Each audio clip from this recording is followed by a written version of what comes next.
Caitlin, it is lovely to chat to you today for She Can. Tell us a little bit about yourself and what you do. Thank you so much, Steffi. It's a great privilege and honor to be asked. My name's Caitlin. I'm the CEO of Magnum Photos. I'm also a board member of Juventus Football Club and the treasurer of a charity called the David Nott Foundation in the UK. Those are my professional jobs.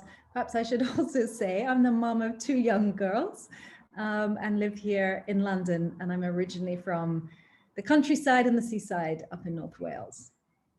Caitlin, tell us a little bit about your journey. How did you get to be the CEO of Magnum? Well, I can tell you that I didn't set out on a linear path.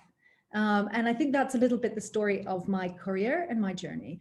The thing that I've been inspired by at each turn is turning towards things that I find fascinating, that I have a natural curiosity for, and going ahead and learning more about them. And so my journey began studying psychology and physiology at Oxford University. I then went to work in London for a while with an advertising company, just a short time. And after a year, went to do a master's in international relations, born out of curiosity and feeling that there was a whole area of social sciences and really a big, wide world that I was fascinated by and wanted to learn more about. So I studied that master's in Bologna and in Washington, DC, at the Hopkins University, and then began a career in business with the Boston Consulting Group. And there again, I was really fortunate to have great breadth of experience, and I worked on all sorts of different business cases, supporting companies and charities and organizations around the world. And it opened my eyes to so much. After about 5 years there, I got drawn by the BBC, based here in London, and had the opportunity to go an internship for the BBC at a really exciting time when digital media was really taking off, and media being one of the first industries to be disrupted by digital. And so there was so much newness, and BBC really was and still is in many things at the forefront of leading that revolution. We launched iPlayer during the time I first joined, and then the internship turned into a full-time role. So I couldn't resist. I was having a lot of fun. It was a very creative, energetic place. And I took a full-time role there in the strategy team.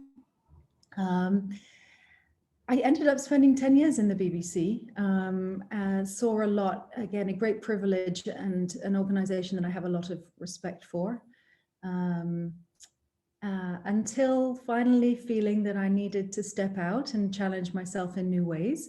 And again, something about the curiosity drawing me out to learn more. And I set up my own company, advising small businesses, and then eventually found my way into Magnum, was drawn into that. So I didn't come from the photographic or the arts and culture sector, but was really fascinated by the work of our photographers and found a lot of parallels. So I've been the CEO there now for 18 months, and it's been a very interesting and incredible time.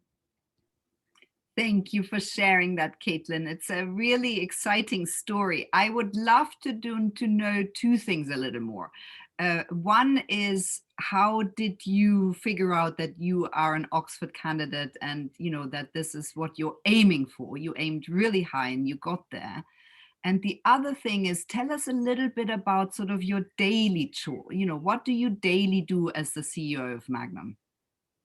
Okay, so one at a time, very different questions, but interesting ones. Thank you for asking them.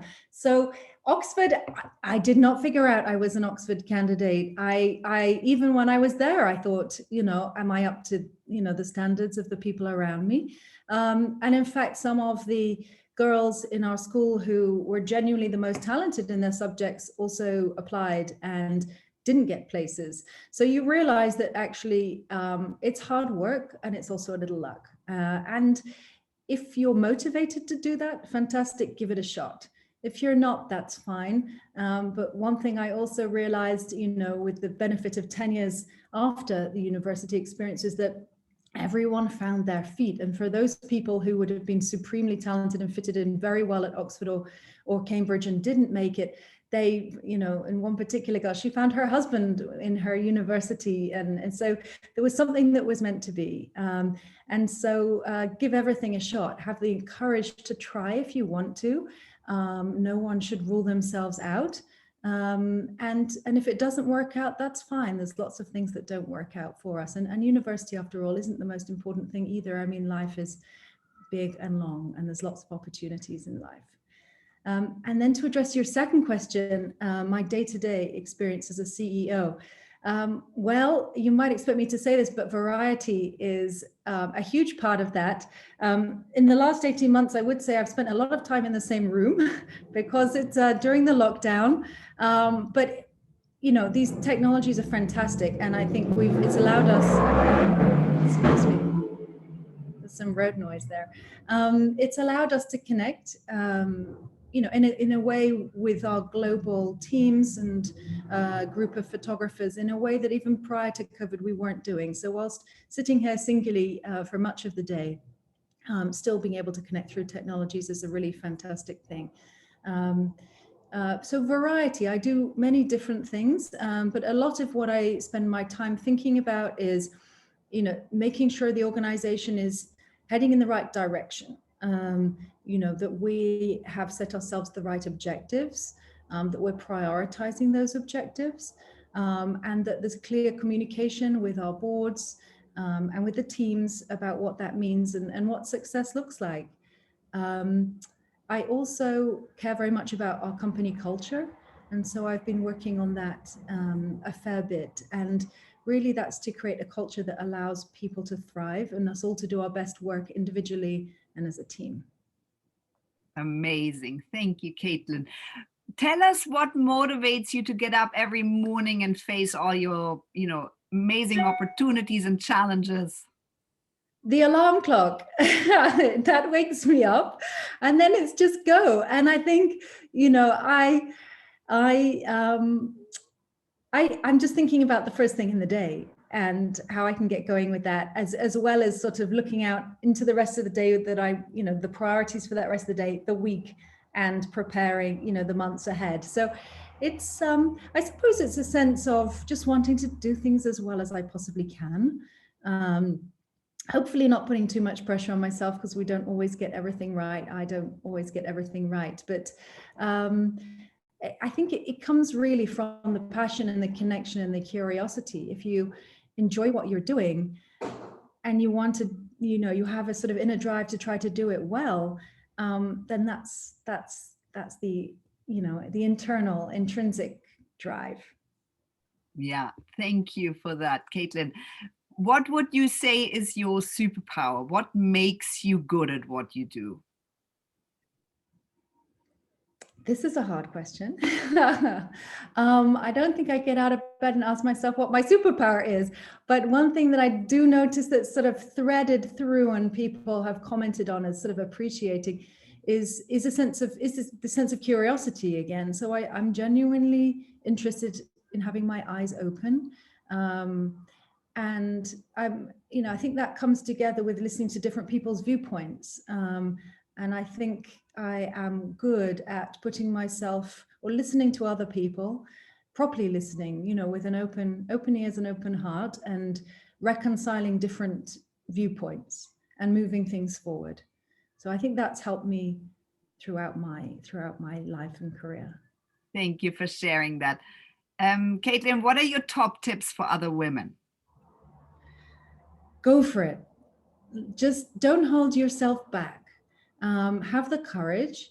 Don't worry if it sounds to other people crazy, or that if you're not meeting some sort of expectation. If you have the passion and the drive to do something, go for it. And if you get a no in response, don't worry. Just go again, or try again, or, you know, try again later, whatever it may be. Just do not hold yourself back. I think we're really lucky that careers and careers are more flexible these days than they ever have been. You know, we no longer need to decide when we're 15 or 16 the career that we want to enter into and then stick with that for the rest of our lives, whether or not we enjoy it.